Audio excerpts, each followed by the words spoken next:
એકદમ ખસ્તા સાથે લેયરવાળી ફરસી પૂરી બનાવીશું। લોટ બાંધવા માટે મિક્સિંગ બાઉલમાં 1 કપ ઘઉંનો ઝીણો લોટ, 2 ચમચી ચણાનો લોટ અને 3 ચમચી ઘી ઉમેરશું। લોટમાં અજમો, જીરું સાથે મરી ઉમેરવા માટે આપણે અધકચરું વાટી લઈશું। અડધી ચમચી અજમો, જીરું અને મરીને આ રીતે વાટી લીધા છે। 1 ચમચી જેટલું ઉમેરશું। બહુ સારો એવો ફ્લેવર આવે છે। સ્વાદ પ્રમાણે મીઠું ઉમેરીને બધી વસ્તુને સારી રીતે મિક્સ કરી લઈશું। મોણ મુઠ્ઠી પડતું હોવું જોઈએ। હવે થોડું પાણી ઉમેરીને કઠણ લોટ તૈયાર કરી લઈશું।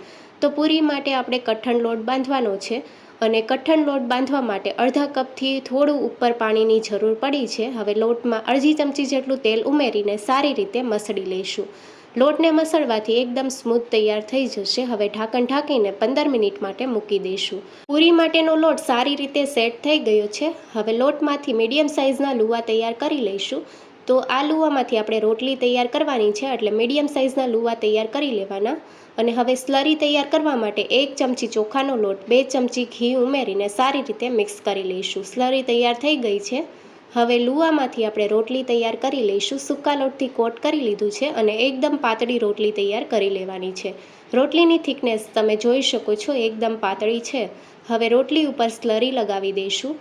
તેના ઉપર બીજી રોટલી મૂકી દઈશું અને બીજી રોટલી ઉપર પણ સ્લરી લગાવી દઈશું। તો આ સ્ટેપ આપણે 3 થી 4 વાર કરવાનું છે।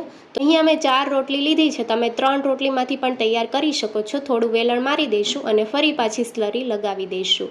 તો સ્લરી કિનારી ઉપર પણ સારી રીતે લગાવવાની છે અને હવે રોલ વાળી લઈશું। તો આ રીતે રોલ તૈયાર થઈ ગયો છે। હવે થોડું આ રીતે રોલ કરી લઈશું। એકદમ ટાઈટ રોલ તૈયાર કરવાનો છે અને રોલમાંથી આ રીતે પીસ કરી લઈશું। તમે જોઈ શકો છો સારી રીતે લેયર તૈયાર થયા છે અને પ્રેસ કરી લઈશું। તો આ રીતે લુવા તૈયાર થઈ ગયા છે।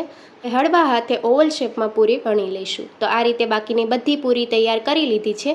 મીડિયમ ગરમ તેલમાં પૂરીને ફ્રાય કરી લઈશું। ગેસની ફ્લેમ મીડિયમ ટુ લો રાખવાની છે। પૂરી જાતે ઉપર આવી જાય પછી સાઈડ ચેન્જ કરી લઈશું અને પૂરી ક્રિસ્પી થાય ત્યાં સુધી થવા દઈશું। ઝારાની મદદથી કાઢી લઈશું।